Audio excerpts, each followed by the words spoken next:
మేము ఇక్కడ ఉన్నాం సార్, ఇక్కడ మేము గుడిసెలలో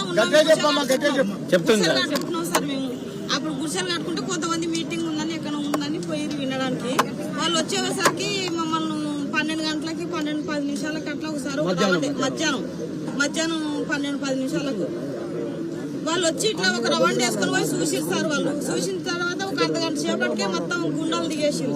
ఏకదమ్నే నా ఇంటి మీదకే పడిపోయారు. మొత్తం 100 మంది పైన నా ఇంటి మీదకే పడిపోయారు. నన్ను మస్తు కొట్టిరు సార్, మస్తు కొట్టిరు. మమ్మల్ని ఇట్లా కొట్టడం ఎంతవరకు న్యాయం సార్? మాకు చిన్న పిల్లలు వేసుకొని మేము ఉన్నాము, ఎంతవరకు న్యాయం ఇది ఇట్లా కొట్టడం? ఆ గుడిసెలు మొత్తం నా గుడిసె మీద ఒక ముస్లిమ్స్ వాళ్ళు అందరూ అక్కడనే ఉన్నాం మేము. ఆ లేడీస్ ఉంది ఆ గుడిసెలా, మీకు ఏమైనా అయితే పోలీస్ కంప్లైంట్ వస్తే పెద్ద కేసు అవుతుందా బెదిరించే వరకు వెళ్ళిపోయి నా వెనక ఉన్న 20 గుడిసెలు మొత్తం ధ్వంసం చేసేసారు. బియ్యం కానీ డబ్బులు బంగారు అన్ని ఎత్తుకపోయారు. ఒక అమ్మాయి పెళ్లి కని పెట్టుకున్న బంగారం ఇట్లా అన్ని ఎత్తుకపోయారు. ఇట్లా సార్ చిన్న పిల్లల మీద కూడా దాడి జరిగింది. చిన్న పిల్లల మీద కూడా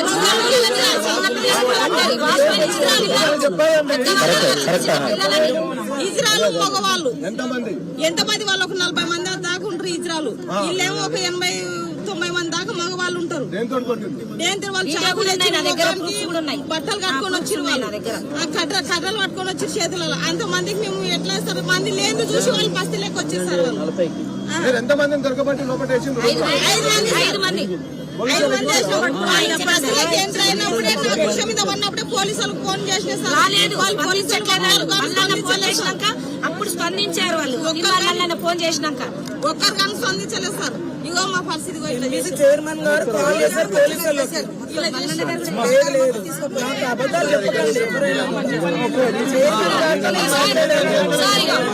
దాడి చేసి ఎలా పారిపోతున్నారో చూడండి. దాడి చేసి ఎలా పారిపోతున్నారో చూడండి. అబద్ధాలు ఆడకూడదు, ఏం చేస్తారో చెప్పాలి. దాడి ఇజ్రాయెల్ని అంతా వాళ్ళు మొత్తం దాడి చేశారు.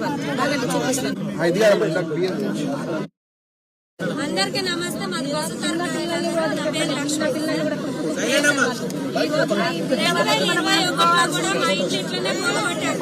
ఎందుకంటే బీఆర్ఎస్ ప్రభుత్వం